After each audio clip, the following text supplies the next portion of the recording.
Welcome to the Existential Evan podcast. My name's Evan, obviously.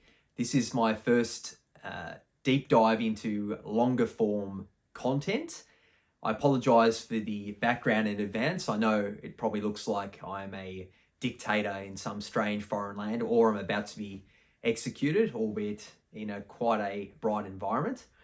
But I just wanted to effectively do my first long form video and just explain a bit about who I am and who my content is for and not for at the same time. So first of all, I'll just introduce myself and my background. I don't like to make arguments of authority or anything like that, but it's often brought up in a lot of my videos as to what my background is or what I understand and what I don't understand. So my background is quite varied, but I spent over a decade at university. My first degree was a Bachelor of Behavioural Science, a specialised pathway with a double major in psychology and sociology and a minor in behavioural neuroscience. I then completed a Bachelor of Arts with honours in criminology, where I wrote my thesis on primary prevention strategies to reduce male violence against women in Tasmania.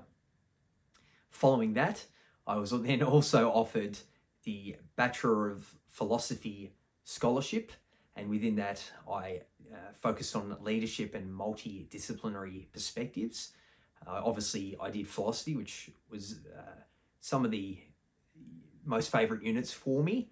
I also studied economics, politics, law, and entrepreneurship, which I might touch on a little bit later with some of my videos in the upcoming videos that I'm doing. That's good English. Well done, Evan.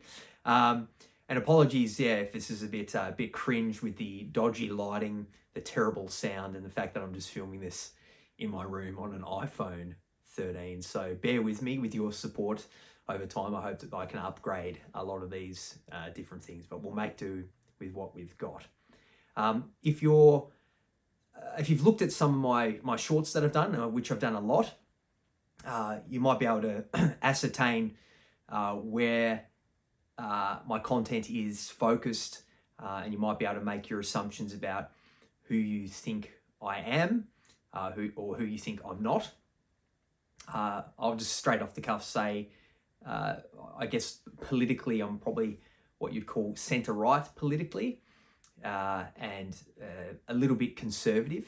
I've got views from all different sides of the political spectrum, depending on what the topic is at hand. And I'm always very willing to learn new things, to be proven wrong, and to have debates with people about different things in an effort to find the truth.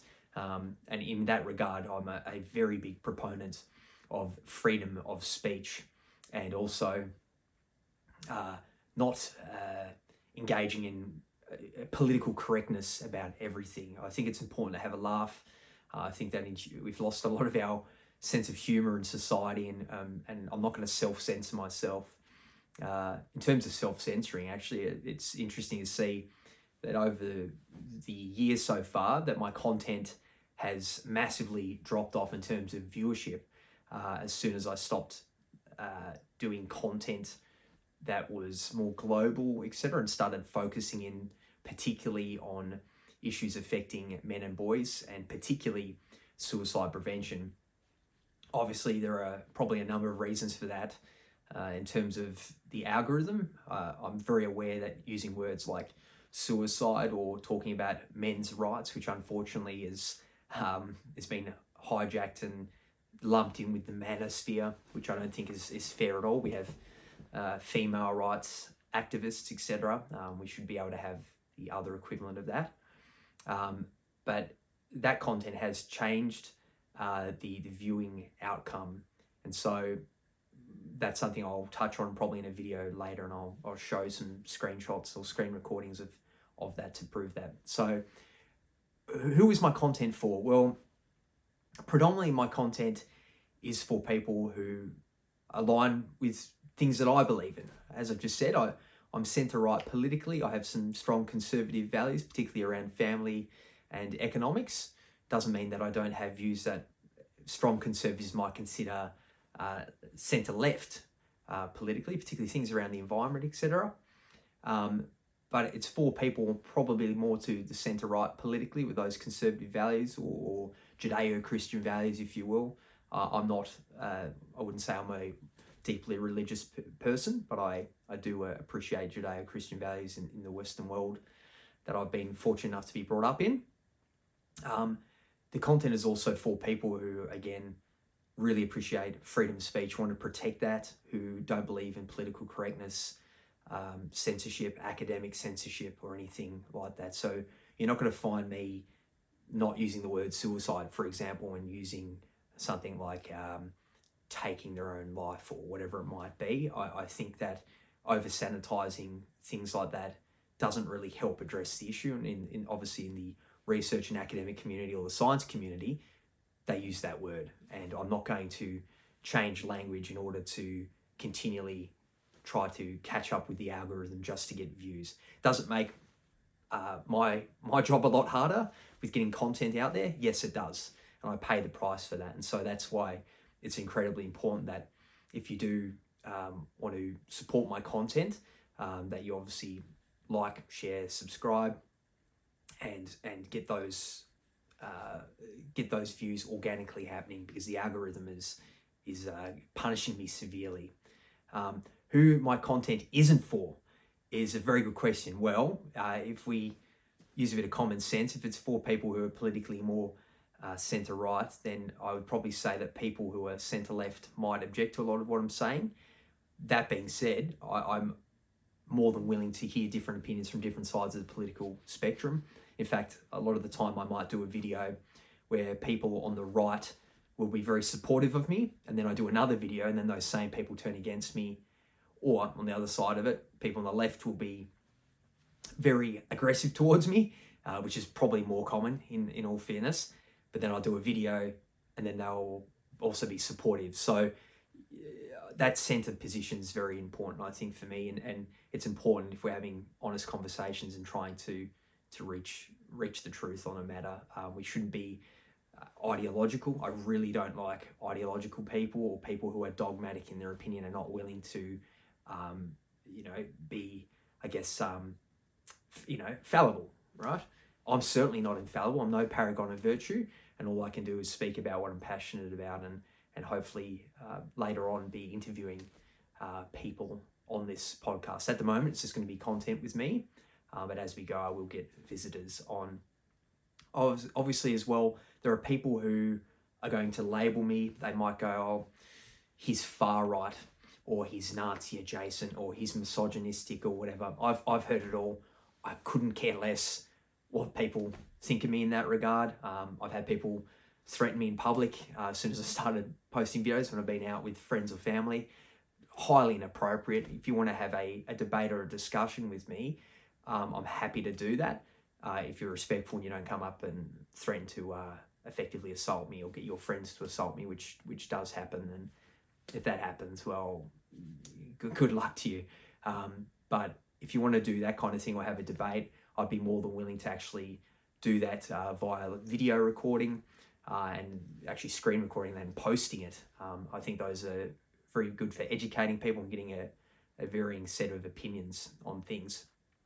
In the same way, I'd also like to say that if you are someone who's particularly passionate about issues affecting men and boys, that's an area I do have a deep passion for on a personal level and at an academic level as well. I would like to pursue a PhD in suicide prevention at some time in the near future. So if you are working in that space with men and boys and you have your own content, I would really love to speak with you and potentially get you on my podcast or be on your own podcast as well. I think it's important also to say that there are many women and girls who are incredibly supportive of men and boys, and I'd like to hear from them as well and their experiences. At the moment, what I've been seeing over the last few months has been very concerning, where I'm raising issues about men's issues, particularly suicide prevention. There seems to be this tit for tat where men are simultaneously encouraged by women and girls to just talk about their feelings. And then I post a video talking about my feelings about mental health, suicide prevention, etc., and saying what I believe would help men and boys. Yet then a lot of, unfortunately, women and girls will simultaneously then say, you can't say that, that's not right, X, Y, Z. So I find that with these issues that are gendered in nature, that it seems a bit one-sided, or that there's a double standard. For instance, if we talk about something like intimate partner homicide in Australia, which is disproportionately perpetrated by males against females, if we talk about that and recognise that as a gendered issue that needs to be addressed, then why can't we talk about a gendered issue such as suicide, which disproportionately affects men and boys in Australia? So 75+% of suicides are male. That's one man or boy takes their own life every 3 hours and 28 minutes in Australia. But anyway, not to get too heavy there, we can talk about those things later on. But this is just a bit of an introduction video. I know I'm all over the place. It's probably very cringy. I apologise for that, but I've just got to do the best that I can, get the ball rolling, and make this a bit of an iterative process. We can't get everything perfect straight away, but all I can do is try to be as consistent as possible, like I've been doing for nearly 12 months now. So I guess all I would say is, yeah, thanks for watching this first video. I'd really love your support moving forward. And as I've said before, the best way you can do that is to like, comment, share, and subscribe to my social media channels. And if you like as well, as I was mentioning earlier on and alluded to in entrepreneurship, I also have a clothing brand that I framed around my own values, which are freedom, adventure, solidarity, and truth. So if those are values that you appreciate, I really encourage you to visit my business page, which is advocate.au. So that's ADVIKATE.au. And you can actually use the discount code Existential Evan there to get over 20% off your first hoodie purchase. That's a clothing brand that I've been working on for a very long time, and it is embedded with those values and the values that I hope that I can convey through my podcast and the work that I do here. So anyway, that's all I've got to say. I really appreciate you taking the time to watch that. If you've actually got that far, maybe you haven't, maybe you tuned out a long time ago. But if you've stuck through, as I said, I greatly appreciate it. And yeah, I guess all I've got to say is, yeah, thank you for watching, and I hope you have a great day. Thanks very much.